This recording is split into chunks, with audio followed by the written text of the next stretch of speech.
Hello, my name is Kane Munro, and today I'm talking about business and life advice in song lyrics. So just what are today's lyrics?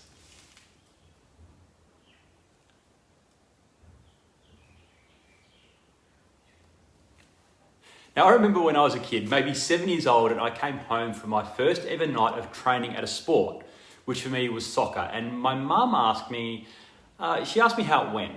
Now, my dad played soccer to a really high level, and I grew up at soccer grounds basically every weekend watching him and kicking around with the kids there. Therefore, it's maybe not surprising, I did have a bit of a natural affinity for soccer, or football, as I prefer it is called. And yes, I was up at 4 a.m. this week watching the Socceroos qualify for the World Cup, which was absolutely amazing. Anyway, back to 7-year-old Kane. Being a 7-year-old, I responded to my mum's question with honesty and something along the lines of, "Oh, yeah, pretty good. I was better than everyone." And my mum shot back at me something along the lines of, "Yeah, that's great, Kane, but no one likes a big head."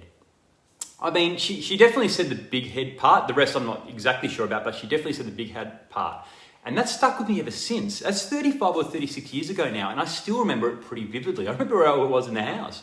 So much so that since then I have been very reluctant to talk about myself or promote my ability or skill at something or any achievements along the way in case I come across as big-headed. I'll very actively and very deliberately avoid talking about myself in almost all situations.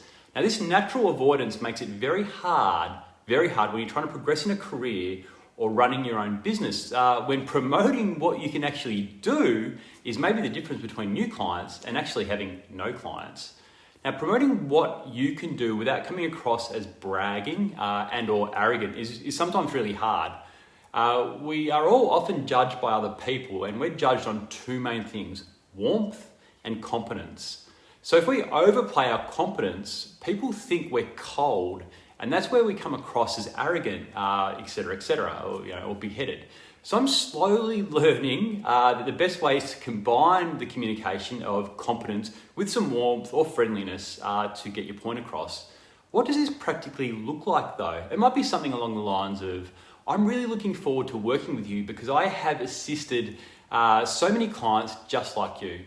Or maybe it sounds like this: "I've been working in this professional industry for 15 years now and I just love it. And so I can't wait to work with you and what you're doing." So it's about outlining your experience and why that is important, but doing so with some warmth and a level of rapport. So whether you're trying to get a client to sign up with your company or business, or you're trying to convince your boss that you deserve a raise, showing your authority in a particular area of skill or expertise with an equal measure of humility will go a long, long way to getting you what you want. Also, for any accountants out there, I've been working in the outsourcing of accounting and superannuation work for 15 years now, and I've done it with some bigger firms, and I just love it. So I can't wait to work with you. If you are looking at different ways to provide your service to your clients, I'd love to help you out.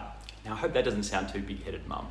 That's all for this week. I'll be back next week with another lyric with advice in it. Until then, stay safe, stay well, and mix your competence with some collaborative language in your communication. Now, I found this song on an old mix CD from my early 20s this week, and it's fair to say it's been on high rotation.